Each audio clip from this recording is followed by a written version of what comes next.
So hello everyone, कैसे हो आप लोग। आई होप आप लोग बहुत अच्छे होंगे। तो आज से हम शुरू करने जा रहे हैं क्लास 12 के बायोलॉजी का दूसरा अध्याय, जिसका नाम है पुष्पीय पादपों में लैंगिक जन, यानी कि sexual reproduction in flowering plant. तो इस अध्याय में हम देखने वाले हैं कि ऐसे पौधे जिनमें पुष्प पाए जाते हैं, यानी कि जिनमें फ्लावर प्रेजेंट होते हैं, उनमें सेक्सुअल रिप्रोडक्शन किस प्रकार से होता है, ये सारी बातें इस चैप्टर में हम देखेंगे। तो आज के सेशन में हम बात करने वाले हैं, जो हमारे चैप्टर का नाम है पुष्पीय पादपों में लैंगिक जन। इसमें जो पुष्पीय पादप शब्द आ रहा है, ये क्या होते हैं, इसके बारे में आज हम इस सेशन में देखेंगे।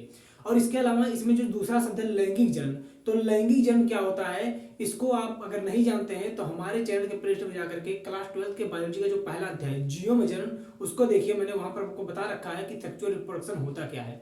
तो आइए शुरुआत करते हैं आज के सेशन की। आप सेशन के लास्ट तक बने रहिएगा और सारी बातों को अच्छे तरीके से क्लियर कीजिएगा।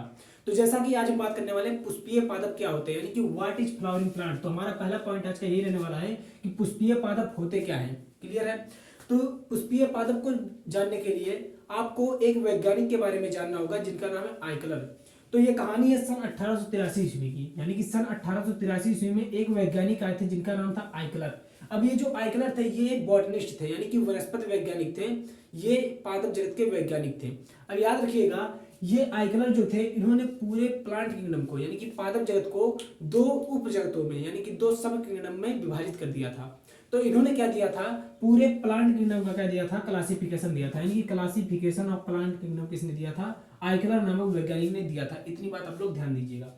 अब ये जो इन्होंने क्लासिफिकेशन दिया था, ये किसके आधार पर दिया था, तो ये इन्होंने दिया था बीज की उपस्थिति और अनुपस्थिति के आधार पर। यानी कि इसमें जो बेस पॉइंट लिया गया था, क्या था, सीड था, यानी कि बीज था। ऐसे पौधे जिनमें बीज मौजूद थे, जिन्हें बीज युक्त पादप कहते हैं, उन पौधों को इन्होंने रख दिया था फिनेरोगेम्स में। क्लियर है। और ऐसे पौधे जिनमें बीज नहीं थे, बीज रहित पादप जिन्हें बोला जाता है, उनको इन्होंने रख दिया था क्रिप्टोगेम्स में। तो इन्होंने पूरे प्लांट किंगडम को दो सब किंगडम में, यानी कि दो उपजगतों में विभाजित किया था। पहला था आपका क्रिप्टोगेम्स और दूसरे थे आपके फिनेरोगेम्स। क्रिप्टोगेम्स में इन्होंने बीज रहित पादपों को रखा, यानी कि ऐसे पौधे जिनमें बीज नहीं होते हैं, उनको किस में रखा गया, आपके क्रिप्टोगेम्स में रखा गया। और ऐसे पौधे जिनमें बीज होते हैं, उनको रखा गया फिनेरोगेम्स में। क्लियर है इतनी बात। अब आगे अगर बात करें तो आपके पूरे पादप जगत में 5 संघ होते हैं। ठीक है। इन 5 संघों में पूरे प्लांट किंगडम के जितने भी पौधे होते हैं वो शामिल होते हैं। तो अगर बात करें इन 5 संघों में, जो पहले के 3 संघ है कौन कौन से, यहाँ पर देखिएगा। आपका जो पहला 3 संघ है, एक है थैलोफाइटा, दूसरा है ब्रायोफाइटा और तीसरा है टेरिडोफाइटा। ये जो 3 संघ हैं, इन तीनों संघों में जो पौधे आते हैं वो कैसे होते हैं, बीज रहित होते हैं और इनमें पुष्प भी नहीं पाया जाता है। तो याद रखिएगा, इनमें पुष्प यानी कि फ्लावर और बीज दोनों ही नहीं पाए जाते हैं, यानी कि दोनों ही क्या होते हैं, एब्सेंट होते हैं। तो क्रिप्टोगेम्स में ऐसे पौधे आते हैं जिनमें ना ही बीज मिलता है और ना ही पुष्प मिलता है। क्लियर है इतनी बात। अब इस आपके क्रिप्टोगेम्स में पादप जगत के कुल 3 संघ आते हैं। कौन कौन से, पहला है थैलोफाइटा, दूसरा है ब्रायोफाइटा और तीसरा है टेरिडोफाइटा। तो अगर हम बात करें थैलोफाइटा की, तो थैलोफाइटा में ऐसे पौधे आते हैं जो बहुत निम्न कोटि के होते हैं, यानी कि बहुत माइनर कोटि के पौधे आते हैं। तो इसमें मुख्य रूप से आप कहते हैं कौन, शैवाल। तो शैवाल किस में आते हैं, आपके थैलोफाइट्स में आते हैं। तो थैलोफाइट्स में एल्गीज यानी कि शैवाल आते हैं। और थैलोफाइट्स के अंदर हम किसका अध्ययन करते हैं, शैवालों का अध्ययन करते हैं। तो शैवालों का जो अध्ययन है वो क्या कहलाता है, याद रखिएगा। शैवालों के अध्ययन को हम एल्गोलॉजी बोलते हैं। क्या बोलते हैं, एल्गोलॉजी।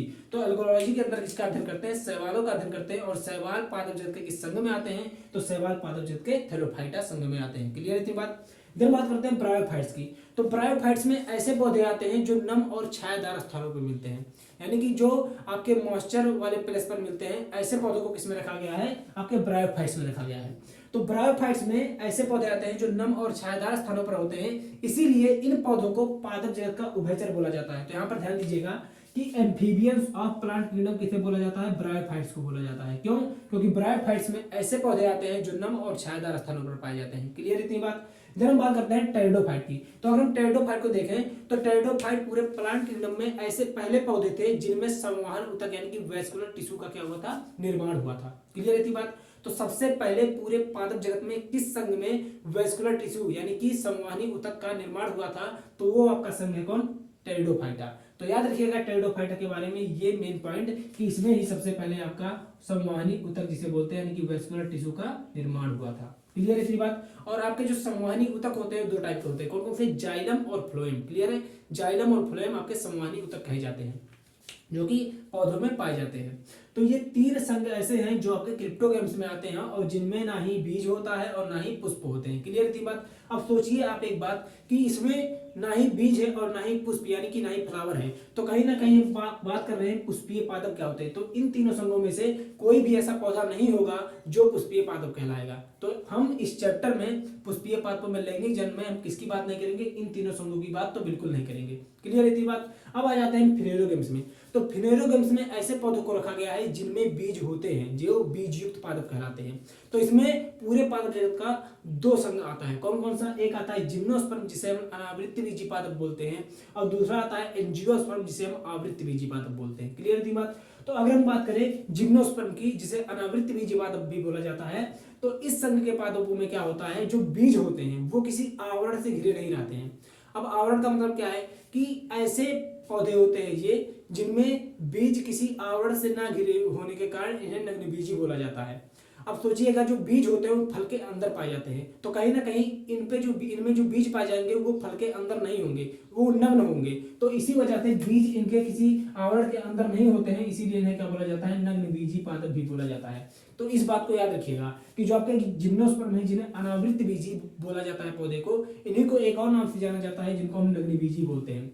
तो नग्नबीजी पादप किसके अंतर्गत आते हैं? आपके जिम्नोस्पर्म के अंतर्गत आते हैं। क्लियर थी बात? अब इसके बारे में एक बात याद रखिएगा कि इसमें बीज तो होता है, यानी कि जिम्नोस्पर्म में बीज तो पाया जाता है, लेकिन इसमें पुष्प एब्सेंट होता है, यानी कि इसमें फूल नहीं पाया जाता है। तो फूल इसमें बिल्कुल नहीं मिलता है। क्लियर थी बात? तो ये 4 संघ ऐसे हैं पूरे प्लांट किंगडम के जिसमें बीज और फल बीज और पुष्प दोनों ही नहीं मिलता है, और इसमें बीज तो मिलेगा लेकिन पुष्प नहीं मिलेगा। तो कहने का मतलब है इन 4 संघों में पुष्प नहीं है।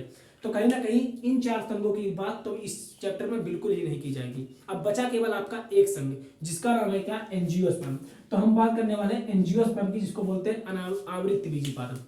तो ये एंजियोस्पर्म आपके प्लांट्स होते हैं, इनमें जो पौधे आते हैं उनमें पुष्प पाए जाते हैं। तो यहाँ पर देखिएगा ऐसे पौधे जिनमें पुष्प यानी कि फ्लावर प्रेजेंट होते हैं उन्हीं को क्या बोला जाता है, पुष्पीय पादप बोला जाता है। तो कहीं ना कहीं जो आपके फ्लावरिंग प्लांट्स हैं वो किसके अंदर आएंगे, अनावृत्त बीजी पादप के अंदर आएंगे, यानी कि आपके जो एंजियोस्पर्म पादप होते हैं उन्हीं के अंदर कौन आएंगे, आपके पुष्पीय पादप आएंगे। तो पुष्पीय पादपों का अध्ययन हम मेनली कहां पर करने वाले हैं, आवृत्त बीजी पादपों में, एंजियोस्पर्म में। तो कहीं ना कहीं आपको एक बात मालूम चला होगा कि पूरे पादप जगत में केवल एंजियोस्पर्म यानी कि आवृत्त बीजी पौधे ही ऐसे होते हैं जिनमें पुष्प पाया जाता है। तो पुष्पीय पादप कौन होते हैं, आवृत्त बीजी पादप ही, या एंजियोस्पर्म प्लांट ही क्या कहलाते हैं, पुष्पीय पादप कहलाते हैं। तो कहीं ना कहीं जो हमारे चैप्टर का नाम है पुष्पीय पादपों में लैंगिक जन्म, इसके स्थान पर ये भी हम बोल सकते हैं कि आवृत्त बीजी पादपों में लैंगिक जन्म। तो आवृत्त बीजी पादपों में या पुष्पीय पादपों में लैंगिक जन्म दोनों एक ही बात है। तो पुष्पीय पादप क्या होते हैं, आपको ये बात मालूम चला होगा कि जो आपके आवृत्त बीजी पादप होते हैं, एंजियोस्पर्म होते हैं, वही आपके पुष्पीय पादप कहलाते हैं। अब याद रखिएगा जो पुष्पीय पादप या आवृत्त बीजी पादप होते हैं ये भी 2 टाइप के होते हैं। एक होता है आपका एक बीजपत्री, यानी कि एक होते हैं एक बीजपत्री जिन्हें मोनोकॉट बोला जाता है, और दूसरे होते हैं द्विबीजपत्री पादप जिनको डाइकॉट बोला जाता है। तो अगर मोनोकॉट और डाइकॉट की बात करें तो इनके बारे में भी आपको इसी चैप्टर में जानने को मिलेगा। जब हम भ्रूण के विकास के बारे में पढ़ेंगे यानी कि एम्ब्रियो के डेवलपमेंट के बारे में पढ़ेंगे, तो यहाँ पर आपको जानने को मिलेगा कि मोनोकॉट प्लांट में किस प्रकार से एम्ब्रियो का डेवलपमेंट होता है और डाइकॉट प्लांट में किस प्रकार से एम्ब्रियो का डेवलपमेंट होता है। ये सारी बातें आप इसी चैप्टर में क्लियर करोगे।